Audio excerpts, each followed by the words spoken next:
Hey golfers, Will here, Golf Psychologist. Today I'm going to be talking about why it might be a good idea for you to get closer to the ball in your setup and in your golf swing. Let's get started.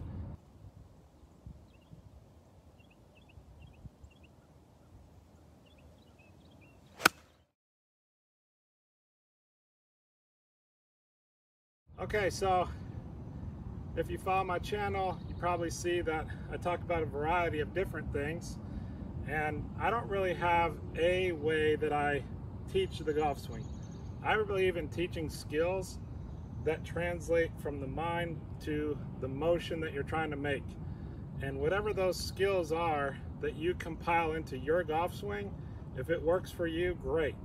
If one thing doesn't work, that's fine. It's not for everybody in every single situation. Now, talking about getting closer to the ball, if you're watching TV and you see like John Rahm or Tony Finau or some of the other players setting up really close to the ball, why are they successful with that type of a setup? You wonder, would it be, is that crowding? Is that going to be difficult to extend and release and all that stuff?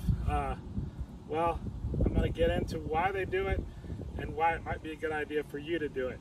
Psychologically, we need swing thoughts, okay? We need something to kind of grab our mind and body and get us in sync and get us confident going into the golf course.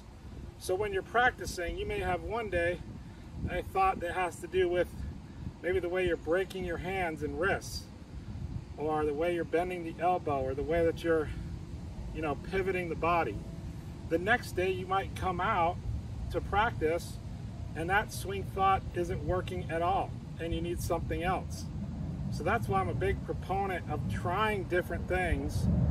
And again, you're developing skills that are going to be good for you in the long term. If you have good hand-eye coordination skills, no matter what type of swing you go with, you're going to be effective. So, you look at like Rory McIlroy, right? He's like this. You look at, DeChambeau, he's even more like away from the ball. But then I said there's a whole host of other players that stand really close.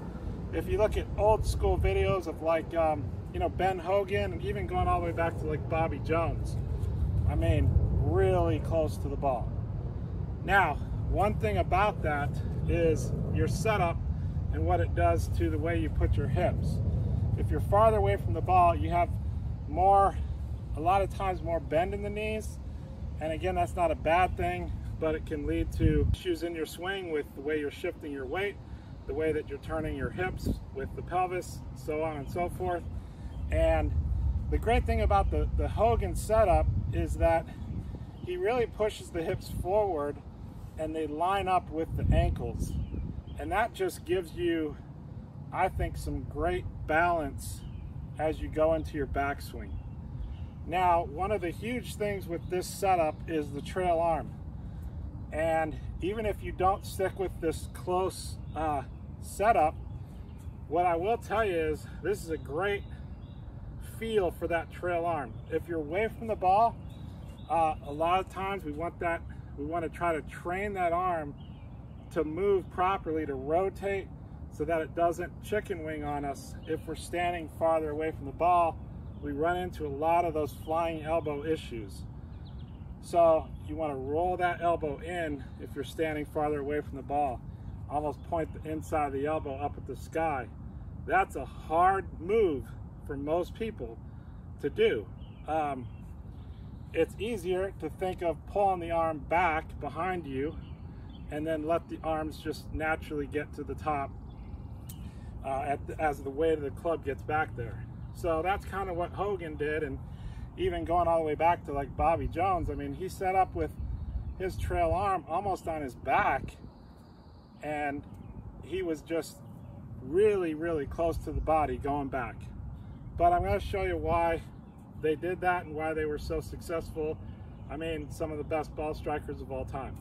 That technique of keeping that right elbow tucked by your side helps you to train how to use the trail arm in the golf swing. if you pull that arm, if you can get that elbow behind your back, then automatically the weight of the club will get you into that slot. And it's a really great way to train and to feel what the trail arm is supposed to do. So you set up there and you're almost, you can see if you're going to get close to the ball, you're going to have to set up with the right arm. For right-handed golfers, that right arm pretty snug and a little bit like it's bent and on the leaning more toward having it on the side of your body as opposed in front of your body if you're, you know, standing farther away. So you're right here and you're trying to get that elbow to go this direction in that swing. You're pulling the elbow almost like you're pulling a lawnmower, and then just letting, if you get that motion down, you're gonna let the weight of the club is gonna take you to the top. If that's the only thing you get out of trying some of these adjustments of getting closer to the ball, that's a great skill that you can take on in your golf game. So I'll hit one for you. Maybe I'll hit a couple. Just feeling like I'm in here tight, and my thinking is I want to pull that right elbow behind my back. I want to get it going behind my back and then let the weight of the club kind of, you know, get the rest of the motion going to get the wrist above the elbow. So if I practice that, I might have a little waggle too. You know, Hogan kind of did that, little waggle.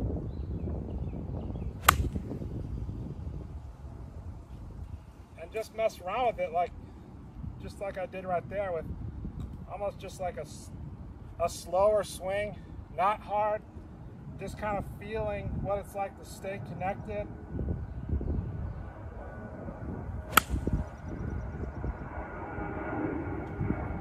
And what I noticed is that it really helps with keeping the club face square through impact. It doesn't shut down on you if you have trouble with flipping the toe of the club and kind of closing the face down and hitting a lot of pull draws, or even if you're a slicer and you're coming over the top.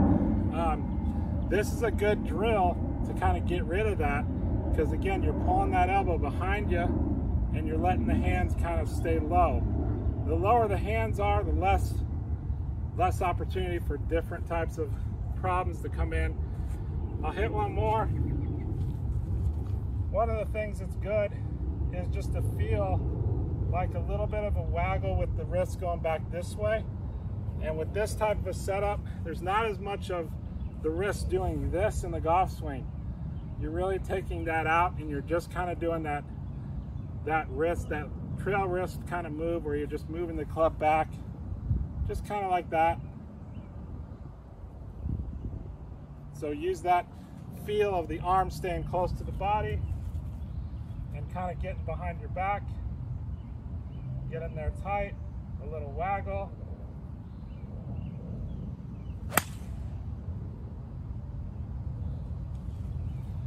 And give it a shot. There's some cool things about letting that trail elbow stay bent, pulling it behind you, and even keeping the trail arm bent going into the ball. There's a lot of players that are hitting the ball with a bent trail elbow at impact. So some good stuff to just train yourself and experiment with. And I just wanted you to know some of the keys to standing close to the ball and why it works for a lot of players today and why they're having success, and maybe you can too. So check it out. If you need some help, go to my website, findyourpeakperformance.com. We'll see you next time. Good luck.